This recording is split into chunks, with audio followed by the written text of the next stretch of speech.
Salute. Most of the livest dudes is dead. Some folks being polite, some rude instead. Yes. You know, it's dumb, and I don't know if anyone will relate, but if there's a single thing I'm most proud of, it's probably my lifeguard days. Not your children? You know, I was thinking of that, but it's not a single, I don't know, it just feels like a spectrum. Christ. Yeah, raised a bunch of kids. But no, so I used to be a lifeguard in the ocean, and I saved a bunch of lives. Okay. Well, you That's only what had to I'm save saying. them because you, like, let them go out to, you were like, yeah, keep on going. So Keep wait, on when going. were you a lifeguard? What years? Of my age, I'll say like 17 to 21. And suffers. When I was in high school, I used to be like, you know, Ghana doesn't even have an Olympic swimming team. I could make it. I could make it. It's just you and 3 real tall skinny guys who are drowning. No. It's you versus 3 tall skinny guys, and they're collecting the pool water to take home. No. It's you against 3 really tall skinny guys. One of them's drowning, the other's collecting the clean water to take it home, and the other one's just taking the first bath he's had in like a year. All the water's all soapy. He's ruining it. Yeah. This is wonderful.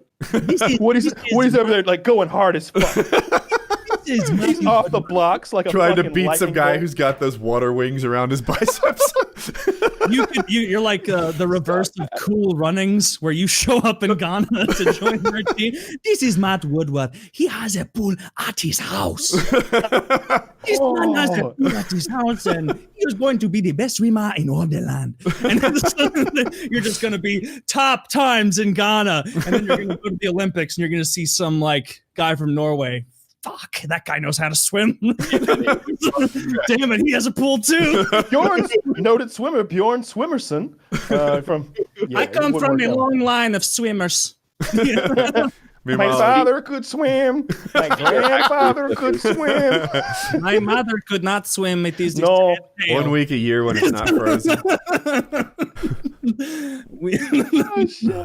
Dude, so I am not doing well. If people probably haven't seen PKN, but what happened was I once spent 4 hours with Dr. Chiz on a Skype call, zooming in on Mongolia in Google Maps, wondering what it's like to live there. You know, like just how populated it was, what kind of society there is, bunch of shipping crates, what's in them. Huh. Yeah. So much of Mongolia What is sad still life like is that? people who aren't from the St. Louis area will come to my kind of area and be like, oh my God, look at all these homeless people. And these aren't like the homeless I saw when I lived in Boise for a couple of years, where I'm like, if something breaks out, I'm going to win this fight. It's like here, it's like, I don't know if you have some crew behind that dumpster. You know, the way you just asked me for change, the way when I offered, no, but I'll buy you a sandwich at this corner store. And he goes, fuck no, nigga. And it's like, all right, okay, sorry. Well, like, Boise- at the very least, give me a no thanks. I just offered to buy you a sandwich. There's nothing worse than getting 2 minutes into a chick story and being like, oh, there's not going to be a punchline. Like, there's not going to be a twist that's funny. It's just you're genuinely describing your turtle habitat. We'll be talking about those more later on in the show. But If you could talk, can't what would you wait. say? I would tell the people to look down in the links in the description if they just can't wait until we get to them later. Solid start, everyone. Solid start. Suck my dick. Started to tell you people about the love of God and how you've been hiding in a bushel basket and you need to be the cream. You need to come out from your bushel basket and spread the word of the Lord and make sure that the people around you know the truth about God. It is better for you to walk into the ocean with a millstone tied around your neck than it is to corrupt one of God's children. I am the cream, and I will rise to the top. Why should I force that on my dog? Yeah, I feel the same way. I have a pet cobra, and I tell people keep 5 feet away. That's his strike range, and you'll be fine. And the other day, this guy walked into the 5-foot strike range. He's dead. Yeah, I tried to bring a What a bucket bigot. of my emotional support poison dart frogs And they said, "You can't bring this, sir." And I said, "It gives me glee to know that I could, at any point, if I get too scared of this turbulence, I can just reach my hand in and it's all over." It gives me emotional support. I feel like it's all so easy, right? Because like there'll be pictures of me or Kyle or whatever, and whatever they're fussing about, there can be an element of truth, like if you're sensitive to it. To Taylor, it's just straight up like bird heads on people getting married and shit, and it's like it's. I think it's funny. They've got some good ones. But it's nothing you could take too seriously. Yeah, you can't take absolutely. it seriously. Whereas they're tracking every pound I gain and lose. It's a fun community, but Woody is very sensitive about his weight, so lay off, guys. Oh, that'll help. I've been thinking about my list of people that I want dead. Nothing really specific. This whole time. I think you want to target the homeless first, right? All of the homeless, right? You're shaking your head no, Woody? Why? I am. Why? I can't think of a better group. I will grant you that some homeless people deserve to die. I'm just not sure homeless status is why they deserve to die. To me, there are a lot of people who have some sort of power or influence who deserve to die over people who just don't contribute enough to society. The whole system might melt down without some of those people that may deserve to die. I'm talking about, like Clint Eastwood said, deserves got nothing to do with it. These hobos got to go. All right, they're spreading disease, drugs, pestilence. Let's start basing genocide decisions on him. All right. Honestly, Kyle, if you're picking groups like that, broad stroke, homeless is a pretty good one to start with. That, and then people who at burrito shops reach over the glass and point at the ingredient instead of just stating it. It's a tent-pole topic on this podcast. I hate that so fucking much. Like it irrationally, I'd rather get cut off in traffic 10 times than see the guy in front of me go, "Yeah, I want a chicken." It's like, then how about you fucking say chicken? The Maglite. Where are we at with people who get their steak well done? Oh. You know, what kind of if it's a shitty restaurant though? Like I grew up getting my steak well done because I didn't know what good quality meat was because we ate garbage. Like we were if pretty you're poor. Over, let's put an age limit. If you're an adult who still gets their steak well done at a place that steak costs more than $10. At a steakhouse, yeah. I mean, if you're going to a Waffle House and you order the New York strip, you're on my list already. Well, now hang on a minute. Waffle House sells more T-bones than any other establishment in the world. I'm trying to, cut the fat here, Kyle. I need to make big decisions. Yeah, they're delicious. Waffle House also has more homeless people than any other establishment in the world. So, all right, the number one. I do see a lot of World Star videos there.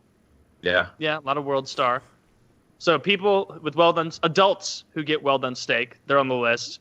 People who have ear gauges larger than a nickel, I think they should be on the list. I mean, I think ear gauge people. Let's just leave it there. What's the ear like gauge?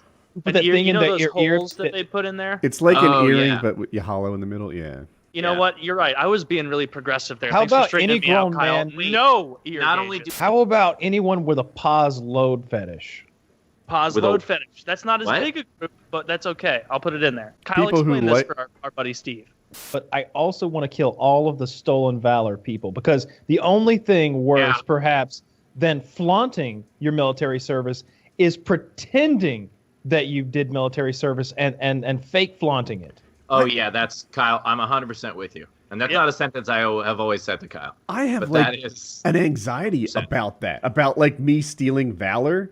And because a lot of people they'll ask, like, accidentally do that? Yeah, people ask me if I'm ex-military, and it's like, no, I just wear helmets a lot, so my hair is short. Like I don't pretend to be that at all, but I get it frequently. I just go to a black barber. I can't help it. You're afraid of it. You're gonna slip up one day. Where they go, "Are you in the military?" And you go, "Yes." Ooh, shit. Now I'm in too deep. Where'd you serve? What's reasonable for my age? Oh, another person for the list. Perfect. I can't believe I hadn't thought about this. People with bumper stickers. Oh, yeah, I'm not with you on the bumper sticker thing. I feel like I didn't it's push going back on the list because you have bumper stickers. I have no bumper stickers, but I sometimes think about, I don't know, just like my little hobby, a little square thing, not a traditional size. I noticed on your varsity jacket you have the paramotor patch. Did you sew that on recently? I did. Yeah. Well, there's room on the leather sleeves if you go below the elbow. And this is a bipartisan part of my bill because you get, that Calvin character that's always peeing on something. Mm-hmm. It doesn't matter if it's peeing on Hillary or Trump or something apolitical. You all gotta go. When I see I don't that want. 26.2 Oh, if you can drive on there, this, if you can read this, you're driving too close. I drive like a bitch, or just anything at all. And my kid is on the honor roll guard. My kid is on the honor roll, and he's gone too. We got a 3 generations policy. That's what I'm introducing, just like North Korea. Yeah, and like Oliver Wendell Holmes. In my country, it's just gonna be me. It's you. Oh, that's a good one. People who cross the road diagonally is another one I put. Who don't just get right across the road. People who cross it diagonally, slowly, taking their sweet time. Oh, is this a non-crosswalk? You don't mean like in an intersection. I'm having fun picking lists of people to Me to too. get rid of. I like this. It's very cathartic. It's almost like if you imagine that you magically killed them, it's almost like you actually did. And there's a bit of a release of endorphins there. I feel like it makes me feel better. Like I can imagine a world in which they don't exist anymore. Yeah, it's like a fantasy world almost. Taylor, what race would you eliminate? I mean, the Irish. That's a Not a national race. Yeah. White people? My God. No, bigot. Yeah, I don't know. Who's in your head, Kyle? The Native Americans. Oh That job's already done. How many Native Americans are left? Like they all got smallpox like hundreds of years ago. See, I wonder if they're still baffled by the fence to like present day, right? They went tens of thousands of years following buffalo around without inventing a fence. I wonder if you grabbed like a modern Native American Indian, they'd be like, how the fuck did you do that? Trading Long Island for that necklace was a bad move.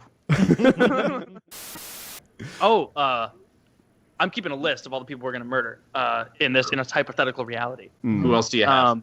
I have people who take their shoes off on public transport. Oh, Yeah, yes. Yeah. Be sure to join us next time for another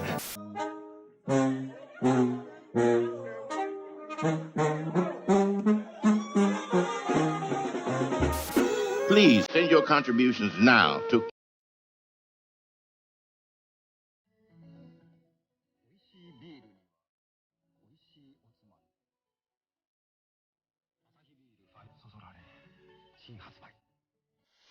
With our guests Dick and Bruce, I think halfway through the show we swap out Bruce and Anthony Cumia, and 500 Taylor. Dawn ads and we got Mr. Cumia. What's up? Mr. What's up?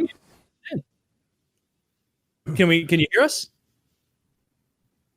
He's working on it. He's got himself muted. He's deafed. He's got the other one. Tunisian knife fighter. He's deafened. Yeah. No, it's fucking back alley Tunisian knife fighter. Can't figure out how to fucking set up the audio. Fuck. But anyway, yeah, the Dawn dish soap thing was a meme. We served a bunch of ads on that on my stream, and we started only standing Dawn, and that's the only ad we would watch. Got it. And I told people like, hey, I'll buy whatever you want me to on Amazon if you donate that amount of money. And someone donated $80 for me to buy 4 gallons of Dawn dish soap. And this is on the heels of someone donated $32 for me to buy an authentic beeswax covered Australian didgeridoo, which I'm getting better at playing. I'm getting better at playing it. I'll go grab that didgeridoo at some point on this show and show you guys my chops. That's nice. Yeah, nice. It's pretty cool. My dogs hate it, which makes it funnier. They really dislike the didgeridoo. Taylor, can you help me out? Would you take the 6-person layout from the other chat and put it in this chat so that I can open it and work shit for a bit? Sure. If you guys want me to, I can duck out and Anthony can replace me. Want to do that, or do you? What do you think? I'm flexible. I could go either way. Just takes me. It's your guys' call. I could stay for as long as you want, or bail out. Well, that's a lot of pressure to put on me, quite frankly. I mean, you guys are the producers of the show.